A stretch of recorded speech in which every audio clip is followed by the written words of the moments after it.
Hi everyone! Welcome to Coffee Break with Vesa. Samahan niyo po ako today.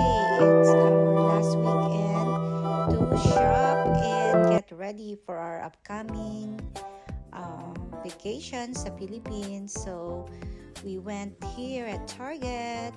Ayan po ang aking anak at aking niece. They went with me para makapag last minute shopping para sa ating mga pasalubong. The store is really big, as in talagang ang dami mong pwedeng pamilian. At the same time very organized sila, kaya I think mapapa-limit akong pumunta rito.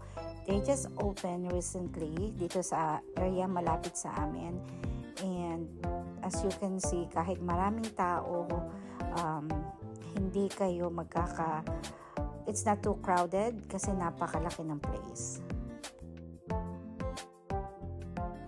And dahil magpa-Father's Day, maraming rack empty, ang dami kasing sale, at saka yung mga summer items, especially yung mga pang camping, pang outdoor activities. Ayan, ang dami, as in naka-sale sila.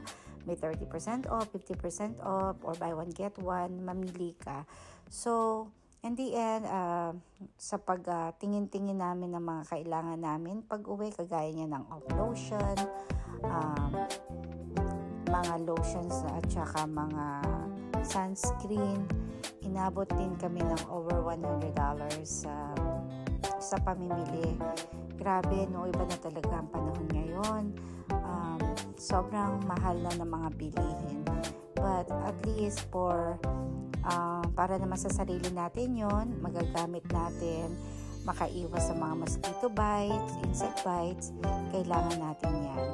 So ito naman, ayan ang mga since summer at maraming gustong mag-plant sa bahay, ang dami-daming pamimilian. May mga flowers, may mga tomatoes, vegetables, as in marami talaga variety tinitinda dito sa Target. So, kaya super love ko tong store na to, and grabe, talagang I can spend 2 hours here, promise.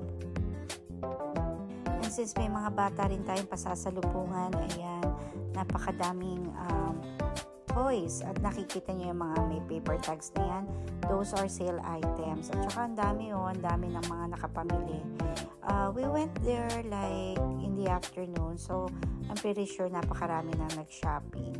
Kaya ganyan, marami ng empty rack sa ating inikutan dito sa place na to.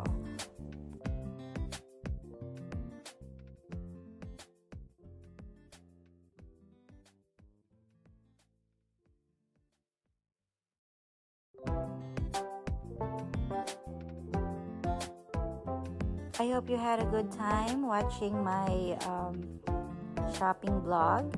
And for those who are new in my channel, please subscribe, share, and leave me a comment. And give me an idea kung ano pa ang ating pwedeng i-vlog at ipakita sa inyo. I'm located here in Los Angeles. And tingnan natin, baka makakuha ako ng magandang suggestion sa inyo kung ano ang pwede kong i-feature dito sa aking Coffee Break with Vesa channel. Thank you everyone, and thanks for all your support. God bless and take care everyone.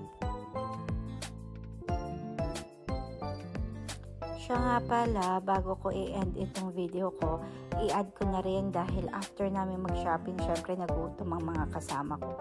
Kaya tinirit naman kami ng anak ko sa Filipino restaurant. Pakita ko po sa inyo in a few minutes kung saan kami kumain.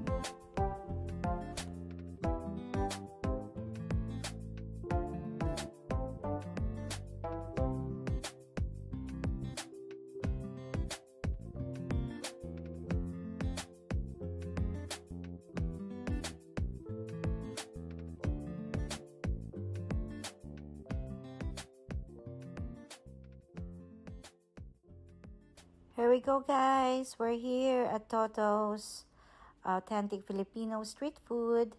Ayan, nag-crave po sila ng fishball and some kikiam and kwek-kwek. So ito po yung place dito sa Panorama City, and nakita nyo naman, very nice siya, pero okay naman siya. Hindi nga matao today, kaya ayan, na-enjoy namin yung place. So yan ang mga different street food. At dati nagigrill sila sa labas, but since after pandemic pinagbawalan na, kaya ayan, dito na lang pipili ka lang ng gusto mo, and then from there sila na magre-reheat para sa inyo, pero grill pa rin, iniihaw pa rin nila yung sa loob. So yan nga po, meron chicken feet, barbecue, ayan na po yung aming mga pinipili. Meron ding squid ball, kikiam, at saka yung fish ball, hot dog with cheese, pero iba pa rin, mas masarap rin yung sa Philippines. And thank you, shout out nga pala sa aking anak na si Mark Joshua, kasi siya po ang nagbayad yan, almost $69 guys, for like 22 or 22 pieces or different kind of street food. Syempre may mga kasamang drinks pa yan, kaya inabot ng $69 ang binayaran niya. Diba? Grabe naman yung price niyan. So anyways, thank you so much for watching again. This ends up my video. Till next vlog. Thank you. Don't forget to share.